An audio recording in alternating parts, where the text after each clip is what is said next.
It's your friendly neighborhood business development manager, Terry Thomas, here with another edition of Ask Terri. So it is back to school time. So for this edition, we're going to talk about don't get schooled, scams to watch out for during back to school season. With that being said, let's make sure you guys can connect with me all the ways that are available with the Dallas Examiner. So make sure any financial questions you have, reach out below.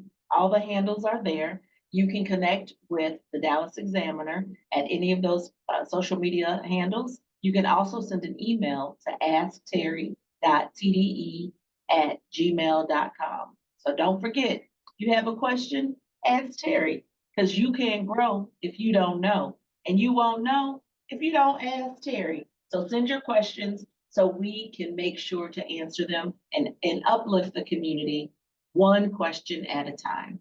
So this month's question is going to be around back to school. And it's not so much a question, it's more of some things to watch out for, potential frauds and scams that are prevalent right now. And I wanted to make sure that you all are in the know. So let's get into it, and I'm going to get started. Some statistics that I wanted to share with you guys. According to the Federal Trade Commission, people 19 and under reported over 30,000 incidents of fraud and scams. It totaled 55 million in losses in 2024. That's a lot of money, and that's a lot of scams. So as we go into this new school year, it's really important to stay alert to the wide range of scams that target younger people. So whether you're shopping for your back to school essentials, applying for loans and scholarships, or searching for a new job, these are things that you want to be aware of and make sure are top of mind. So first one I want to talk about is textbook rental school supplies shopping scams. You're like, Miss T, what are you talking about? Well, when you're going online and you're saying, hey, I don't want to pay for that new book because it costs too much, I'd rather get a pre-owned or a used school book. Scammers are alive and well. So they will fake online stores that pretend to offer discounted school supplies and textbook rentals, but they don't deliver good quality, or it'll be substandard products, or it could be nothing at all. So some tips when you are engaged or looking at renting those school supplies or those textbooks, you want to be cautious of duplicate school store sites and email offers advertising deals that seem too good to be true. Because if it's too good to be true, it probably is. Scammers also will replicate school websites. They'll mimic their branding and the language to deceive users. So just be cautious. You also want to make sure that you're buying from verified retailers. Pretty self-explanatory, right? Make sure it's really that location, and avoid responding to unsolicited emails or text offers that say, oh, we got these discounted textbooks, and they just send you a text out of the blue. I don't know you. How you know me? You want to also only use official payment channels. So if scammers are saying they want you to Zelle them money or Cash App them money, I wouldn't do it, because if it's reputable, you can use your credit card.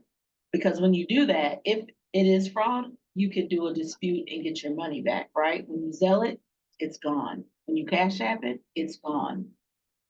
You want to double check secondhand material.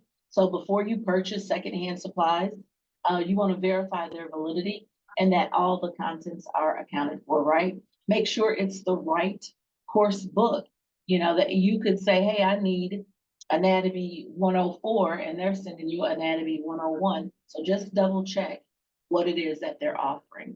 You want to research if it's an unfamiliar website. I usually will check and see if anybody has said, oh, this is a fraud website or this is a scam. Check the reviews, because that's going to give you a lot of details as well. And then you want to steer clear of private sellers offering school supplies at unusually low prices. Again, y'all know if it's too good to be true, it probably is. So you want to make sure that you are using a official website and a reputable dealer. So that's the first one that we wanted to get into. Now, another scam or fraud that happens is scholarship and financial aid scams. Every year, hundreds of millions of dollars are lost to students that are defrauded by scholarship scams. So what the scammers do is that they'll target students with loans pretending to be from a reputable company, bank, or government agency promising student loan forgiveness. They're going to request verification of your personal and financial information, and then you share all your personal information. When your real loan comes into your account, they have your account information, they take your money. So really make sure that you guard your information closely, and that you use digital tools to monitor your financial banks. Set up alerts so you know if anything is being debited or credited to your account, because you want to make sure that everything is on the up and up, and you get those notifications timely. Another thing we want to look out for is student identity theft.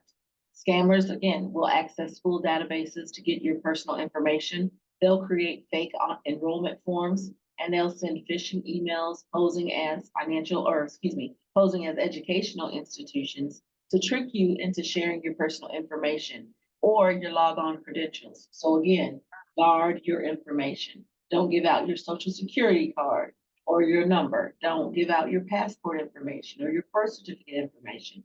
That's stuff that if they are legitimate, they should have it.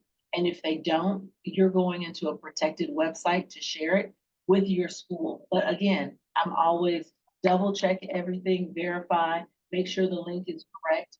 Sometimes they'll say, educational institution dot, abc.uk. Well, that's not the school's actual website address. So you want to make sure you look at those things.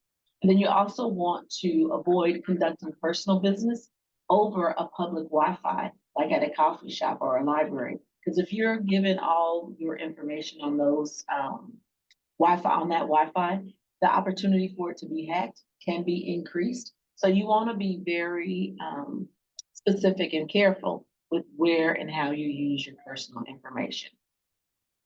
Another scam to be aware of is roommate scams. I'm going through a lot of these scams, y'all, so take it in bites because it's a lot. And you want to make sure that you are well informed so that you do not get taken advantage of. But the roommate scam, scammers can post fake room rental listings, meet potential tenants pretending to be a landlord. They'll collect your first month's rent and a deposit under false pretenses. They could act like they own the place or they're the landlord, and they are not. And then on your move-in day, you find out that the room is rented to somebody else, and it's not even the person you met with. It doesn't even have anything to do with that. So never engage in rental transactions unless you can confirm the property exists. You don't want to send cash to a stranger or give your personal information, like social security number, account numbers, or passwords to anybody you don't know. There's also two more we're going to go through. Tech support scams, and that's where scammers pose as school computer technicians, saying they need to install educational software. They will try to trick students into clicking on pop-up windows to grant them remote access to fix the problem, and then they end up getting all of your computer information, all of your login credentials. Do not fall for that scam. Job scams. Now, sometimes students are like, oh, I got this email to work for this company. Well, who sent it to you? Did you apply? How did they know? Typically, those can be scams. So you want to make sure that you are really researching and verifying who you're looking at to work with. You want to be wary of unsolicited offers because you didn't request it. So how did they get your information? So be wary of unsolicited offers. Don't respond to employment requests from random sources.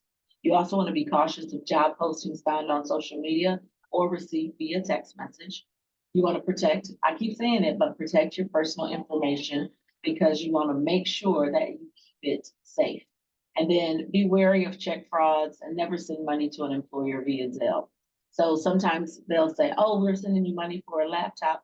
We sent too much. Send us back the difference.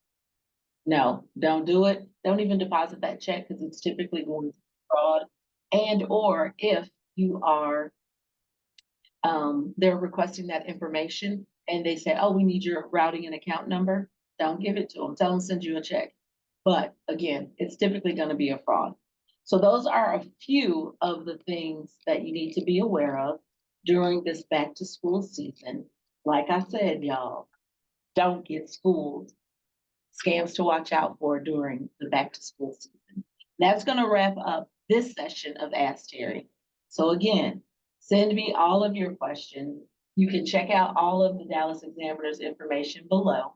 You can send an email to askterri.tde@gmail.com, or you can send a video request, all of the things. Send me your questions because you can't grow if you don't know. And you won't know if you don't ask Terri. So send it to me, and I can't wait to hear what next month's question will be. Y'all have a great afternoon. And then you can always check out resources at chase.com/financial goals. Talk to you next month. Bye.